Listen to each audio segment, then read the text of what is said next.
Hey everyone, wanted to do a video to just give you an update on this Y62 Patrol. And people are asking silly questions like, why would you compare fuel economy on a Patrol and a Prado? Well, because I've got Prados and I've got a Patrol, and I know a lot of people with Prados, and I know quite a few people with Patrols, and there's probably going to be more of those. And I'm not saying you should sell your Prado and replace it with a Patrol, because you can't do that. But for some people, the Patrol Y62 V8, a brand new one, while you can get one, is still the best option for if you're going to be full-time towing heavy, like traveling around Australia. It would be the best option, better than any Prado. Yes, you heard me say it, better than any Prado, if you are doing that full-time. Not if you are doing it a couple of weeks a year. Bada bing, bada boom. Now, there's been a few things that, we'll call it, if I complain about, or that, things I like about Toyotas and that I'm used to with Prados that Patrols don't do. It's just a bit different, but it might sound like I've been hanging on the Patrol a bit. I actually like the Patrol. I don't know if I'm going to say I love it. Maybe I love the Patrol. It's a beautiful vehicle. I don't really have an issue with it, and pretty much everything I can get used to. So if there was no more Prados, believe it or not, yep, I'd be okay in the Patrol. But I still prefer my Prados a lot of aspects above and beyond. I've got no reason to tell anybody one's better than the other or what. It's just what it is. I'm a vehicle technician. I've driven a lot, millions of kilometers around Australia. I've got a number of vehicles. I travel a lot around Australia, a lot of different vehicles, day trips, weekends, months, weeks, whatever you want. Been there, done that. And I'm just here to share the experiences to help you guys out. Now, one of my biggest complaints driving the Patrol, we'll call it the Patrol, doesn't mean I'm bagging out because I call it a Patrol, is the seats. Now, I'm not a fan of leather seats, and the reason is the sun gets on them and they get hot in hot weather in summer, and of course in winter it can get quite cold as well. Now, you might get heated seats and all that crap, but you know what, like I just said, what a load of crap. So I prefer not to have leather. That being said, I can deal with it, right? I'm wearing shorts, and the shorts pretty much cover my legs for the part that contacts the seat. Most of the time the seats aren't always hot or cold. It only happens sometimes. And my experience is it's nowhere near as bad as those old vinyl seats we had to deal with in the Tirana back in the, the 70s and the 80s, right? Now, one of my biggest complaints, though, is not just the leather. It's the design of the seat. See how it's really flat there? Now, at the side, it's got a little bit of bolstering or whatever. So the back of the seat's good. You can see this shaping here. That's cool. But that's not enough to keep you in your seat once you start changing direction. And what I found is, your legs are here, and your legs are sort of just, and then your whole body sort of if you're driving in a straight line, this is a non-issue. If you're driving around bends, I find my body, big, small, medium, whatever you want to call it, about 100 kilos. It's a Patrol. I reckon to drive a Patrol, you need to be about 100 kilos. If you're 60 or 70, you might just sort of, you won't even fit in the seat. Your butt will be, from there to there. So anyway, point is, I reckon I'm a good size for a Patrol, and I find it annoying. Now, how do I solve that? I just drive in a straight line. I've got Prados and Hiluxes and everything to go around turns and all the shorter trips and all that sort of thing. And using the vehicle like that only solves a lot of the problems. It does really. You just use it for long straight trips, like towing a caravan or family glamping, and you're in business. I wouldn't want to be doing the school run, parking at the shops. I'm here at the footy now. This is the family footy, the local mate car parks. It's all nice and tight. There's no room to get in. There's no room to get out. The car's a lot wider. The mirror's here going through a 2.4 garage door, point to point. I've got about probably 15, 20 mil on each side. Unless they built the house wrong. Where the Prados, I seem to have a few inches each side. So it's definitely a bigger, wider vehicle. It certainly costs more to run on fuel than the Prados do on diesel. Yeah, we're comparing different vehicles, but we're comparing vehicles we've got, we use, we love, and that people we know have got the same. So it's a big getting used to factor. Now, I was talking about the V6 120 at one point, and it does have in my opinion, quite a noticeable, almost severe lack of torque for maintaining speed on hills, in my opinion. Some people think it's great and it's got heaps of grunt. It does have grunt. It's got the power. It's got a lot more power than the diesel, so it accelerates quicker, and it can use the revs and the power to regain the speed or If you sit on high RPMs, it might help maintain the speed, but I'm just used to the diesel torque maintaining the speed on the hills, and the 120 1kd in comparison to the 120 V6. The diesel's definitely got the torque and maintain speed a lot better, even though it's a lot heavier. Now, when we move to this V8 though, it's a petrol engine, this V8, 5.6 litre, but because it's bigger, it does have the torque. So it does maintain speed on the hills all right. It does it better than the 120. It wouldn't do it as good as the 300 series, okay?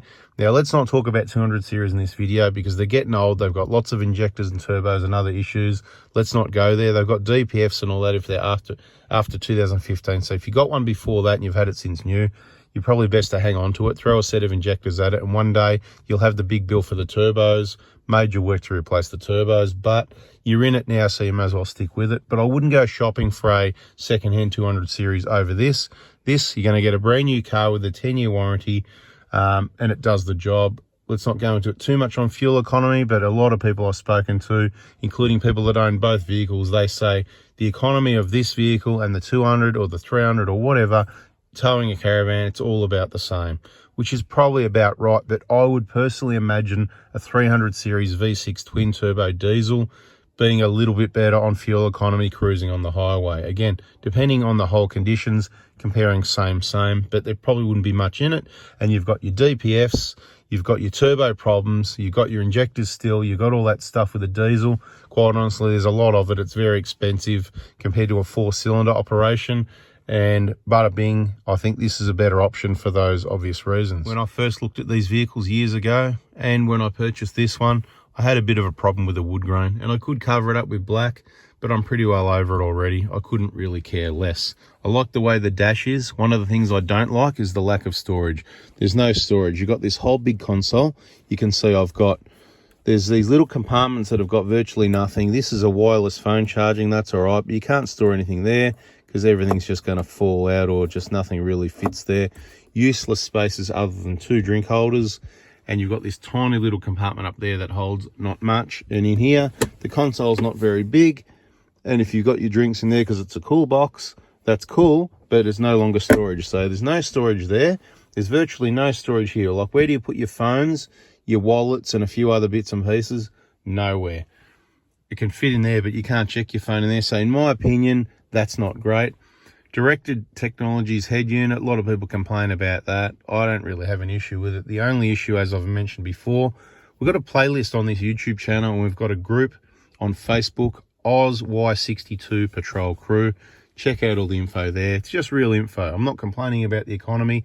I'm demonstrating what the economy is, and there's a couple more of those videos to come. The biggest issue I have with this head unit is when you plug it in on Apple CarPlay via that lead there, you can go wireless or you can plug it in. I use the lead because I just want it to be instantly. I want it connected. I don't want it connected. I don't want to just jump in the car, it's connected. I might want to use the phone for something. Technology causes problems for me.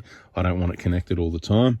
But either way, the screen is too bright at night. It's on the lowest setting, 40%. It's way too bright. So I have to go in and I shut down the screen so it's black like that when I'm driving if it's after dark. Bit of a pain, but again, you can deal with it. I thought the point of technology was to make things better, not to make it a pain. The quality of the vehicle is awesome. It's made in Japan. That's why I went for it. I weighed up all the options, the quality, the finish on everything here, the handles, the massive big chunky pillars, these grab handles, everything's solid, much like a Toyota. I'm not going to say it's a Toyota. There's a lot of talk about the driveline, how much stronger the Patrol is. I'm not going to agree with that. There's other people that say these CVs are made of cheese. I'm not going to agree with that. But we're going to have another video looking underneath the vehicle soon, so you might want to subscribe so you don't miss it. It's just going to be the genuine info.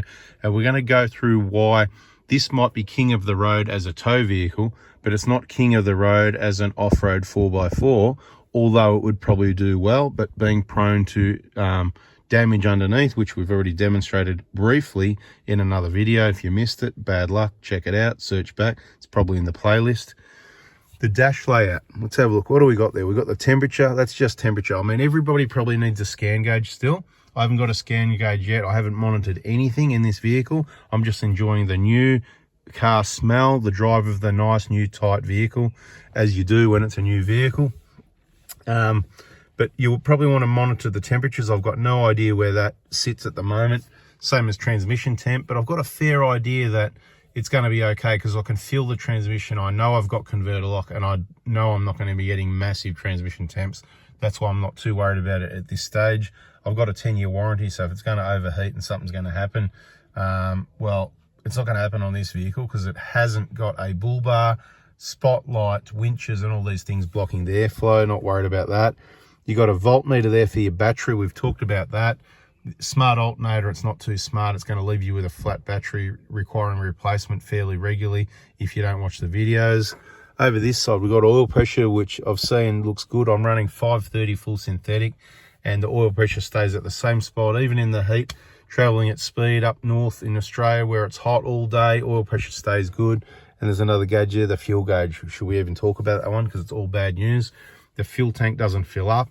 It fills up close to full. The needle will go to the full line, but it starts dropping down fairly quick. And if you were to park the car, fill up the next morning, you'll notice how it takes extra fuel and you haven't driven anywhere yet. So my biggest gripe, I suppose, is the fact that Nissan can't even design a vehicle that the fuel tank fills up properly all the way like Toyota have managed to do for many years. Buttons on the steering wheel, I definitely prefer the lever down here for the cruise control that the Toyota's got. But I've got used to turning the cruise control on here and setting it and resuming with these buttons here. It's got radar cruise plus the normal mode, similar to the Toyota. A lot of these other buttons I don't even use. I don't usually use the radar cruise. To me, that's for if you're in traffic. It's good to just go with the rest of the sheep. Bah! But me, I'm setting at the speed. I want to be at the speed, not at the speed of the car in front of me and constantly changing. I'm a regular kind of sit on the right speed kind of guy, and let's get on with the job. Volume button over here, I don't tend to use it because it's little, and you kind of got to look at, like, the knob's just there, what's the difference? This is easy to go quicker. It's got the nice rubber, it's bigger, it's grippy, much better than the Toyota ones that have got this shiny metal thing. Like, this one's a little bit not as good as this one up here, but that's okay because you don't use it much. It's not bad. It's got the rubber grippy thing around the outside as well. But Toyota have these metal ones, and they're metal at the sides, and you just can't get the grip on them. The Nissan one, awesome. So that's what's really good on this unit. It seems to work fine for me. I don't have any issues other than that brightness problem. Climate control, awesome. I don't have an issue with that. It works really well. I've set on about 20.5, and I notice in the morning it comes on really hot, so it's really sort of compensating for the cold. There's a couple of blanking panels here I haven't used yet. I'm not sure if I'm going to. A couple there, a couple more around the place as well. And I probably should put some constant power outlets so that I can actually charge stuff when I want to. At the moment, just a cheap thermometer voltmeter there so I can monitor the exact alternator rather than just a gauge wherever it is. That one over here, it's sort of about there. You don't have to do that, but I had one sitting around. And this power outlet, I just chucked that in there for an extra USB as well, because there's no such thing as too many, even though there's a couple down here at the back for the kids, one each side of the console around there somewhere anyway. And plenty of room in the back there, isn't there? So, although today, funny thing, Mitch did say to me, he goes, did you move these seats forward? It doesn't seem like there's as much room. And what I explained to him was, well, same thing when you go from the Prada to this, and you go, oh, look at all the space in here, it's great. But you get used to it. And then you don't need it anymore because, I can't explain it better. This is a copy of a 120 in so many ways. Look at the vents up in the roof there for the aircon. The way the seats fold, very similar, except they forgot to put the locking mechanism there to make them stay there for when you're driving. But that works for me because I don't fold them anyway. But my point is, you've got a smaller car. You jump into a bigger one. You go, oh, this is all spacious and that. But before long, you don't notice the space. You could easily go back to the 120. There's enough space there. Your knees aren't hitting the seats, and, it's big enough, if you know what I mean. It's not like you're squashed in, 4 people in a car, 2 people across the whole back seat. Massive amount of space. But definitely quality on the vehicle, no issue. The mirror there, that's good. It's got one of those, you flick it, and it's, uses the camera on the back. So it's got a bit of tech that, above what I need, and I don't really care for it or prefer that, but it is handy if you're into that sort of stuff. It's got enough tech. Car kit seems to work all right. I guess the microphone's there. Normal lights, just like the 120. Is that working even or what? Maybe it doesn't work until oh, the power's got to be on because I'm been in the car with it turned off too long. Okay, cool. Anyway, I have that turned off to save the battery. They've actually got these extensions on the sun visors, so that's really cool. So what that's about is when you got the sun at the side here and you fold it out and it's not long enough, so they just extend out. So how good's that, right? So that's pretty handy. And of course you got your map light that would normally work, except, you know, if I turn the power on, it'll work. I've been just sitting in the car a bit, so at the footy here, you know, we're in between at the moment, keeping on the footy. But I just wanted to give you a bit of feedback, and it's not I'm bagging out this. I do like it, but then I jump in the pros and I go, oh, I missed it. I kind of like it better. What's happening is getting used to this Nissan. What I've noticed is when I first got it and I'd get in it and I'd drive it for a few days somewhere, whatever, and then I would get back into the Prados and I go, oh yeah, that's better, blah, blah, blah, this sort of thing. And then I'd get back in this and I was uncomfortable in it. What I notice now is I've driven it that much, so about a bit over 12,000 Ks. And I drove the Prados yesterday and the day before. I hadn't driven this, or I might have driven it somewhere. And I'm driving it now, well, not right now, but today. And I jumped back in it and I've adapted to it much better. So you certainly do get used to it being a totally different vehicle.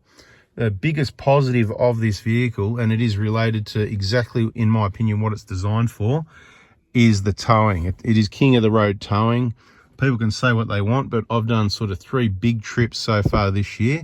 One over to WA across the Nullarbor and back, to keep it simple. One up through Queensland to Corumba and back, and one from Melbourne to Darwin and back. So that's quite a lot of Ks, probably 30,000 Ks worth. And what I saw was a lot of these vehicles towing caravans, to the point I'd say it'd be on par with 200, it'd be more of these than 200 series. There'd be more in these than 300 series. There'd be more in these than a lot of cars. Now, those cars combined obviously would be more than these, but it could be just me, but I'm noticing a lot of patrols, like one after the other, heaps of patrols. So they do seem to be king of the road, not only because people are doing it, but because it seems to me from driving it, the straight line stability with the independent suspension and the HBMC, you got to understand, we'll talk more about that in other videos later. Stuff I know about that I don't really need to talk about because it's not I'm sort of the Toyota guy, the Prado guy, and I don't know how much we're going to go into these patrols. Minimal modifications, keep it reliable. I read online, people having issues. I see the biggest issue they have is themselves, and that is throwing the book at it, spending way too much money. In most cases, often they haven't got, to cause their own problems. I've had no problems at all with this vehicle. It's about learning, understanding, solving problems before they happen, or not doing things to avoid that whole situation. So straight line stability, it's absolutely amazing. It's far better than any Prado I've ever driven, okay? I'm telling you straight, right? On stock standard tyres with the Dominson's C45 375s in the rear, mate, this vehicle's straight line stability is unbelievable. It actually handles quite well, much better than a new Prado, much better than an old Prado, and I've driven all of those. Straight line stability. Now, it's got a longer wheelbase, that's going to help with that, but that's what also detracts, I suppose, from the handling and the tighter stuff. So when I'm turning on slow speed stuff, at slow speed, tight bends, not so tight, I can hear the front tyres like it's a real scrub job on the front tyres on tighter turns, this sort of thing. So it's a straight line vehicle. It's great for towing if that's predominantly what you want it for, and you're not doing school runs and you're not doing short trips, because your cold engine startups and your short trips are going to kill it on fuel. Don't expect greater fuel economy. I got about 14, I'd say, for the trip, a little bit higher than that. That's driving highway speeds, 110 for the most part. You couldn't get much better fuel economy other than driving it. The best economy is going to be driving at 80 Ks, 90 Ks, 60, 78, but at constant speed, not stop start, not cold start. So get it warmed up and drive it non-stop. Keep it under 100. 80 Ks is probably optimal, and bada bing, bada boom, you'll probably get 10 or 11 litres per 100 Ks, but don't expect that. That's going to be the best you're absolutely going to get. That's what I got when I got onto the freeway at Caroline Springs at Ravenhall there. Flat ground, cruise control, 100 Ks, to Geelong and Black, flat road. Trip computer said that, I think 11 or something like that. And as it turned out, it was probably really 12 anyway, because we couldn't really work out the economy properly. because the car didn't fill up properly and all that. So it looked good and it looked bad and it looked good and it looked bad. And that's why you got to watch all the videos to watch it unfold and understand about that fuel tank filling up.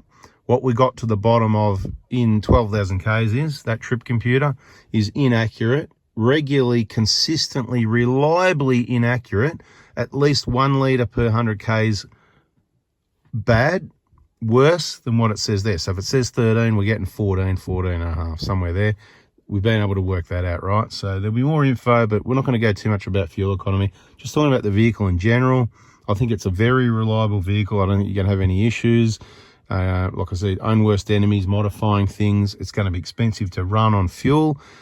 Services are probably going to be $500 a pop if you've got to pay for servicing or more. Probably your Nissan dealer is probably one of your better options with a 10-year warranty. Let the kids work on it. Again, you got to risk it for the biscuit.